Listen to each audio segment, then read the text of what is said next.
Olá, queridos alunos, tudo bem?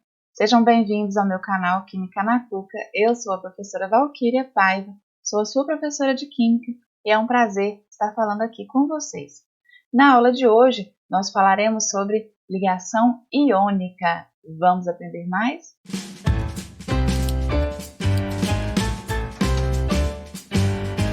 Falando então das ligações químicas, a ligação iônica ou eletrovalente.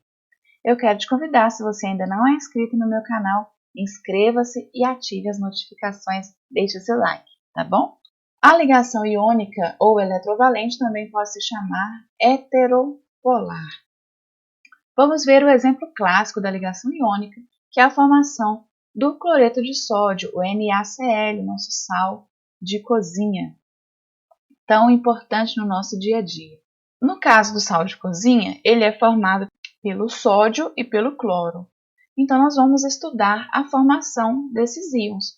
O sódio ele tem número atômico 11 e, como você sabe, o número atômico ele corresponde ao número de prótons de um átomo. Porém, quando estamos falando de átomos neutros, o número de prótons também corresponde ao número de elétrons. Portanto, nós concluímos que o sódio tem 11 prótons e também tem 11 elétrons na sua eletrosfera. Dessa forma, a distribuição eletrônica do sódio fica 1s2, 2s2, 2p6, 3s1, pelo diagrama de energia. Veja que, aqui na última camada dele, ele possui um único elétron na sua camada de valência. E na sua penúltima camada, ele tem 8 elétrons. 2 com mais 6, tem 8 elétrons. O que acontece, então, com o sódio? Ele acaba doando esse 1 elétron e ficando com a sua nova camada de valência com os seus 8 elétrons. Então, ele passa a ser um elemento estável. Ele fica, então, como nós dissemos, ele continua com os 11 prótons lá no seu núcleo e passa a ter apenas 10 elétrons na sua eletrosfera, ficando, então, como um cátion de carga 1+, ou apenas Na+. No caso do cloro, o cloro tem número atômico 17, isso significa dizer que ele tem 17 prótons e 17 elétrons. Pela distribuição eletrônica do diagrama de energia, ele tem a distribuição 1s2, 2s2, 2p6, 3s2, 3p5, totalizando 17 elétrons. Aqui na camada K ele tem 2 elétrons, na camada L ele tem 8 elétrons e na camada M ele tem 7 elétrons. Ou seja, ele está querendo justamente mais um elétron aqui para completar o seu octeto. Quando ele recebe esse 1 elétron, então ele fica com o final 3p6, né? Recebe um elétron aqui no subnível P da camada 3, e ele permanece com os 17 prótons que ele já tinha no seu núcleo, e agora ele tem 18 elétrons, ganhou mais um elétron. Como o elétron ele é uma partícula de carga negativa, ele fica com excesso de elétrons. A gente representa ele como Cl-, ou com a carga 1-. Já que temos então Na+ com Cl-, formaremos a substância NaCl, cloreto de sódio. Então, antes da reação, o átomo de sódio neutro possuía na sua camada, primeira camada 2 elétrons, segunda camada 8, terceira camada 1 elétron, como nós já vimos no exemplo anterior. E o átomo de cloro neutro possuía na primeira camada 2 elétrons, na segunda camada 8 e na terceira camada 7 elétrons. Neste exemplo, então, o sódio vai ceder definitivamente um elétron da sua última camada para o átomo de cloro. Então, veja aqui, inclusive, o átomo de sódio diminuiu seu raio atômico, né? Ele ficou com uma eletrosfera menor, com apenas 10 elétrons, 2 na primeira camada e 8 na segunda, e o ânion cloreto, ele ficou com 8 elétrons na sua última camada, incluindo o elétron do sódio que ele recebeu do sódio. Então, ambos vão ficar com o octeto completo, cada um com 8 elétrons na sua última camada, e ambos vão ficar com uma configuração semelhante a um gás nobre. Aqui, o cátion sódio fica com a eletrosfera igual a do neônio e o ânion cloreto fica com a eletrosfera igual a do argônio. Falando mais sobre esta ligação química, que é a ligação iônica, o átomo de sódio e o átomo de cloro, ambos estão buscando estabilidade. O de cloro, ele ganha estabilidade com o ganho de um elétron, e o de sódio, ele ganha estabilidade perdendo um elétron, que ele acaba transferindo para o cloro. Vão se formar, então, íons estáveis de cargas opostas, Na1+, e Cl1-, que nós acabamos não representando o número 1, apenas representamos com a carga, mais e menos. Então, quando nós demonstramos aqui esta ligação química através da fórmula de Lewis, nós representamos apenas a última camada, a camada de valência deste átomo. Então, o sódio só tinha um elétron na última camada, representado por essa bolinha azul, e o cloro tinha 7 elétrons na última camada, representado por essas bolinhas azuis aqui. Então, desta forma, nós representamos que o sódio perdeu um elétron, ficou com a carga positiva, e o cloro ganhou um elétron, ficando com a carga negativa. Representando aqui de uma forma descontraída o diálogo entre o sódio e o cloro. O cloro diz: eu só tenho 17 elétrons, eu me sentiria muito melhor se eu tivesse um a mais. Aí o sódio vai lá: eu tenho um elétron extra bem aqui, você pode ficar com ele. Uau! Mas você tem certeza? Sim, eu sou positiva. E faço aqui então um casamento entre o íon de Na e o íon de Cl-. Que romântico, né? A ligação iônica aqui está representada com o sódio doando seu elétronzinho para o cloro. Tão romântico. Então, essa ligação iônica vai ocorrer entre íons positivos, que são aqueles átomos que tendem a perder elétrons, que são os cátions, e os íons negativos, que são aqueles átomos que tendem a receber elétrons, que se transformam em ânions. Importante destacar que a ligação iônica ocorre com transferência de elétrons. Geralmente acontece entre metais e não metais, ou entre metais e o hidrogênio. A ligação iônica é a ligação mais forte de todas, considerando entre as 3 iônica, covalente e metálica, porque ela ocorre com uma atração eletrostática. Ela quase sempre obedece à teoria do octeto, também chamada de teoria LLK, e pelo fato dela ocorrer por meio de atração eletrostática, evidencia a necessidade de uma maior quantidade de energia se a gente quiser quebrar a ligação. Então, para quebrar a ligação entre dois átomos que formam ligação iônica, nós temos que fornecer muita energia para separá-los novamente. Aqui, então, o resumo da nossa ligação iônica. Um átomo com baixa eletronegatividade se une a um átomo com alta eletronegatividade. Quem tem baixa eletronegatividade vai perder elétrons e vai se transformar num cátion, carga positiva. Quem tem alta eletronegatividade ganha elétrons, se transforma em ânion, e juntos eles vão dar origem à força de atração eletrostática, né? O positivo vai se unir com o negativo e vai se atrair fortemente, e darão origem então a um composto iônico. A fórmula dos compostos iônicos, ela é, de certa forma, muito simples de ser determinada, né? Nós teremos um cátion com uma carga mais X e um ânion com uma carga menos Y. Sendo que o total de cargas positivas e negativas, eles têm que o somatório de cargas dar 0. Então, para facilitar, a gente simplesmente inverte aqui. O expoente, né, a carga do ânion, passa a ser a atomicidade do cátion e a carga do cátion passa a ser a atomicidade do ânion.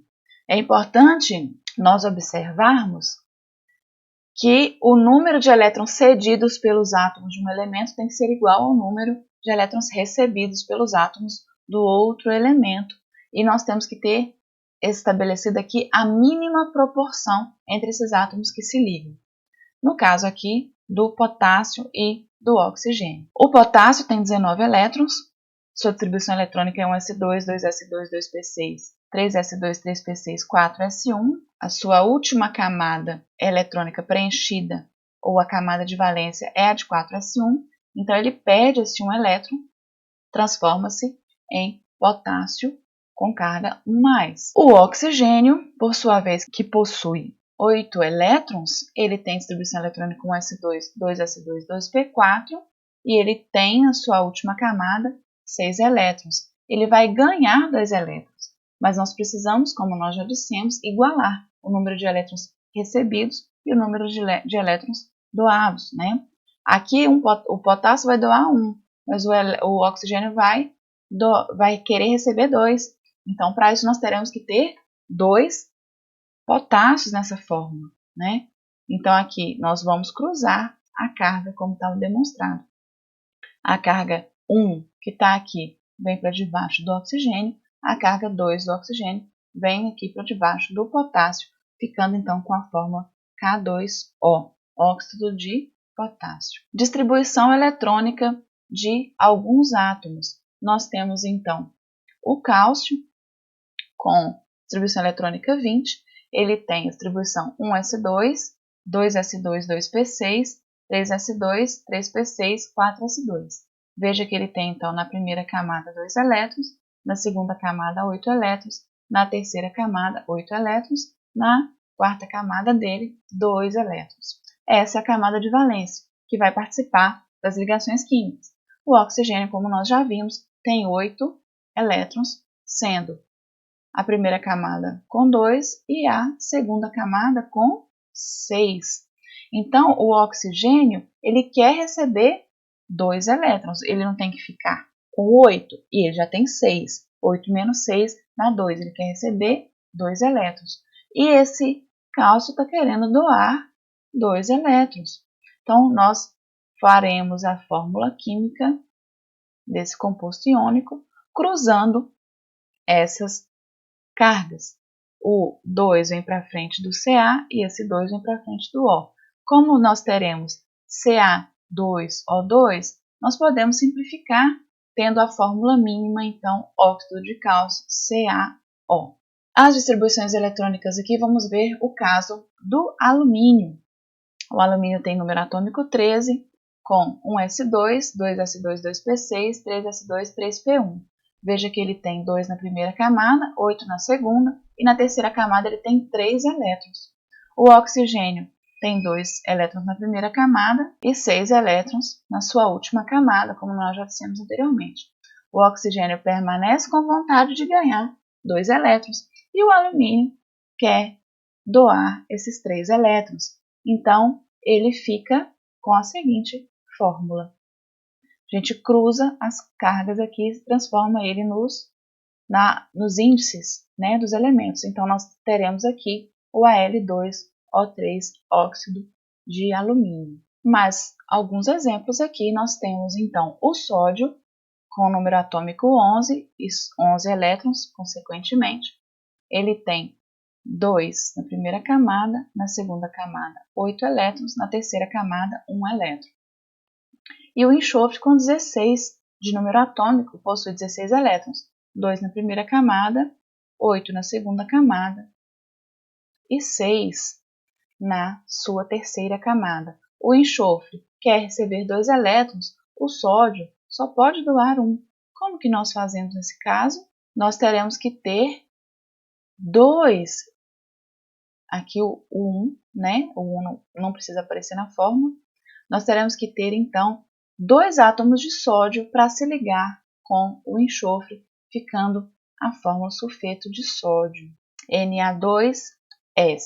Os retículos cristalinos iônicos. Cada cristal do sal, do cloreto de sódio, ele tem um grupo ordenado de inúmeros íons. Veja que gracinha, se você pegar um sal grosso, você vai perceber que são cubinhos perfeitamente desenhados, né? O que acontece? Esses cubinhos, na verdade, eles representam a visão do retículo do NaCl. Pode ser chamado de retículo cristalino, né? Retículo iônico. Então, o cloreto de sódio, assim como todo composto iônico, ele é formado por um aglomerado de cátions e ânions. Então, é uma estrutura tridimensional. Não é apenas um átomozinho de sódio com um átomozinho de cloro, mas são vários e vários aglomerados com cátions e ânions. As substâncias iônicas contêm algumas propriedades muito características. Quando os átomos se transformam, eles mudam suas propriedades, elas se alteram drasticamente. Veja aqui, no tubo A, nós temos o sódio metálico, que está contido em querosene, porque o sódio, lembra, ele é da família 1A, metais alcalinos. São metais muito explosivos em contato com a água. E para se evitar o contato dele com a água, eles são mantidos em querosene. Na substância, no tubo B aqui, nós temos o gás cloro, que ele é um gás esverdeado, amarelado. E olha que interessante, quando eles se unem, eles formam o sal de cozinha NaCl. Uma substância tão inofensiva se usada com sabedoria, né, gente? Com moderação. Cuidado com o sal na comida. Propriedades das substâncias iônicas, então, elas têm forma definida, são sólidos nas condições ambientes, a temperatura de 25 graus, pressão de 1 atm, têm elevadas temperaturas de fusão e de ebulição, e quando submetidos a impacto se quebram facilmente, produzindo faces planas. Lembra dos cubinhos, dos cristalzinhos de cloreto de sódio? Então, eles são duros e quebradiços. E apresentam condutibilidade elétrica, tanto quando estão dissolvidos em água, quando estão também puros no estado líquido, ou seja, quando estão fundidos, em outras palavras, derretidos. Né? Por que eles são bons eletrólitos, bons condutores de eletricidade? Porque existem íons com liberdade de movimento que podem ser atraídos pelos eletrodos, fechando então o circuito elétrico. O melhor solvente de uma substância iônica é a água. Muito obrigada por assistir esta aula sobre ligação iônica. Nós temos aqui mais uma representação fofinha da ligação iônica, onde o átomo de sódio está doando um lindo eletrãozinho para o átomo de cloro. Fica aí com essa demonstração tão romântica. Obrigada por assistir minha aula, inscreva-se no canal, deixe seu like e até a próxima aula.